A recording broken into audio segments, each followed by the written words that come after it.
How to search Yahoo Mail by date. Hello everybody, welcome back to the channel. Today I'll guide you on how you can search Yahoo Mail by date.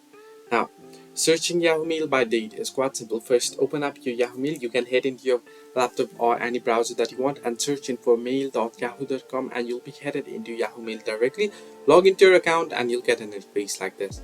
Now, to search Yahoo Mail by date, what you want to do is here at the top of the screen, you can see the search bar here. Now, on search bar, you'll see the advanced option and you'll find the arrow icon here. You can see arrow facing downward. Simply click on it, and once you click on it, here you'll get various options. Now you can search in for email from particular emails, or you can search in for inbox, draft, sent, archive, or deleted items as well particularly. And here you can see date option.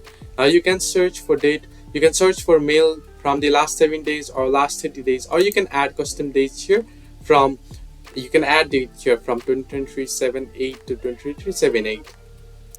Now, as you can see, you can add custom dates here by simply clicking on that, and you can add date particularly. You can add date here. I'll just type in here 01, and here once you do it, you can see it'll be searched here after the 2023-7/1 to before, and you'll get all your messages here. So this way you can search Yahoo Mail by date. Hope this helped you. Do like and subscribe, and do not forget to leave a comment down below if you have any further issues.